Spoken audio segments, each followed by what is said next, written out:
Cape Town, South Africa could become the world's first major city to run out of water. No city in the world has had to deal with such a situation as the taps running dry. This will be a disaster above all disasters. If what we've seen is the first signs of long-term climate change, then we're in it. And this is the warning and this is the wake-up call for us.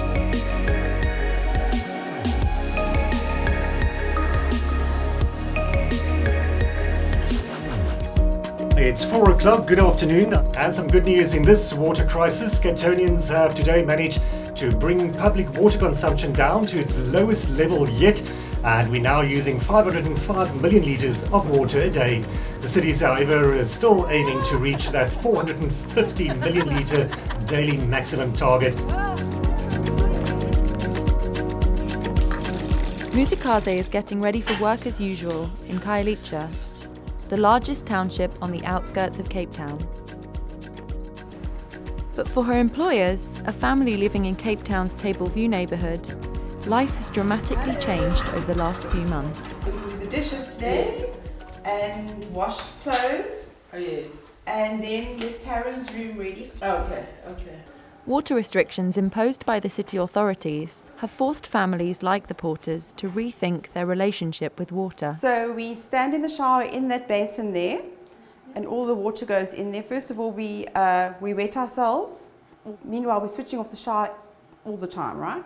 So you soap yourself and switch off the shower, okay? And that's only a 2-minute shower. And then we take that water, and that grey water gets used to the toilets. That's why I've taken the top of the toilets off. We flush like that. And then we don't flush the toilet all the time. If it's yellow, we let it mellow, okay? That's what everybody's been saying. If it's brown, we flush it down because of the germs and stuff. People across Cape Town have been rationed to 50 litres per person per day. I'm washing my dishes here with this water. Then when I finish washing the dishes, I take this one to wipe the table on this side. Then she's going to take it to her garden. It's not thrown away. Okay, so we had to take all the grass out. This is a plastic grass, which has become very common in the neighborhood and everywhere. Plants that require water is just a no-no. And we catch water and we store it in any bins that we get. And we just buy this at the local hardware store. We connect it to the downpipes and the water drains onto the swimming pool. It seldom rains, but it rained the other day and you can see the pool is filled up, which is great. I'll shower like every second morning, and then I'm fine. And then if I feel a bit, then I use wet wipes. In the beginning it was very difficult, as you can imagine, but I cut my hair off and everything to help with the shampooing. No, I had to, it was ridiculous. I think this water drought, in a way, maybe it was a good thing, to start the ball rolling and just to start us thinking about what we're doing to the earth and how it's impacting on our lives and the future. Climate change has triggered an unprecedented drought in South Africa's Western Cape. After 3 years, dam levels have dropped to just 20%, and Capetonians have had to face up to the reality of becoming the first global city to run out of water.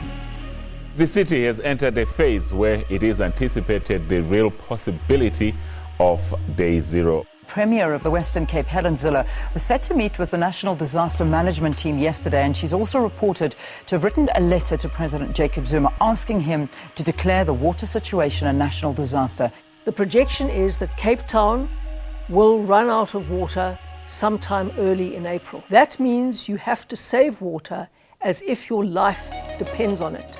Day Zero became the apocalyptic codename for the moment when water systems across the city would be switched off. After this moment, people would be forced to fetch their water from distribution points. People really reacted to that. And when we look back on that occasion from the 18th of January, where we'd come from, we reduced the overall city's water use virtually by 200 million litres per day.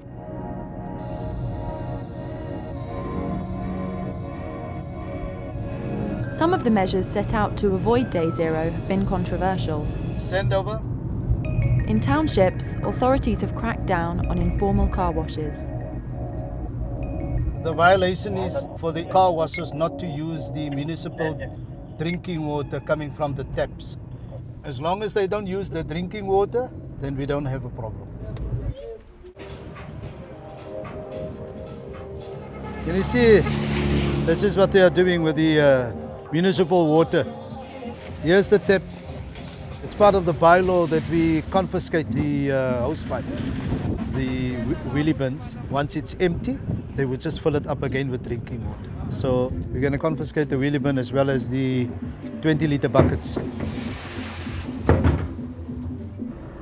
We're going to another car wash. This is just around the corner.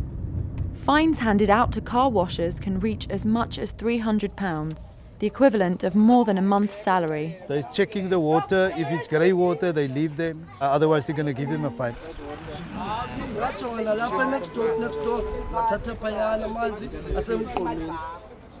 We're going to seize this stuff, then you can come and collect it when you have proof that you are not using municipal water. Listen to me. Okay. Salam, Peter. But your car wash is closed now. Your water is finished. That one is going to be finished now. We've been here on numerous occasions. We've issued so many fines before. You come back 2 hours later and they're busy again because of the socio-economic circumstances that they find themselves in. Because that is what they say. We need to provide for our families. We need to put bread on our table. My children need to go to school. If I don't do this, I'm going to break in somebody's house. For us also, it is difficult because we know exactly what they are talking about. We don't have even a fed food to eat because you are closing our car wash. But it's cool. We don't have a problem. But we can do another job that can kill someone.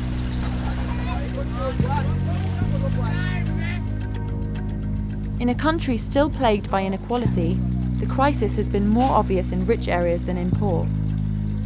In the mostly black townships, inhabitants have been dealing with water scarcity for decades.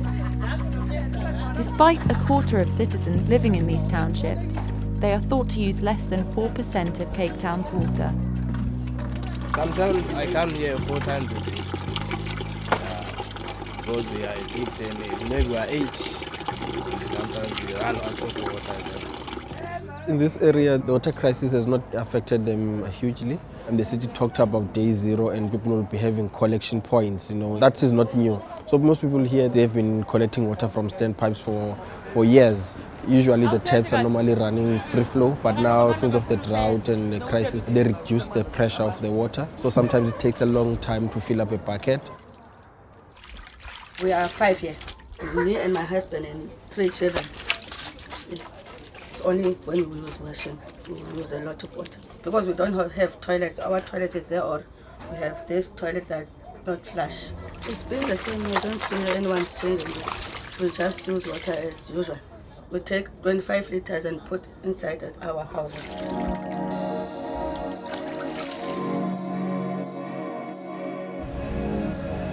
Water restrictions have forced wealthier people to adopt the practices of poorer households.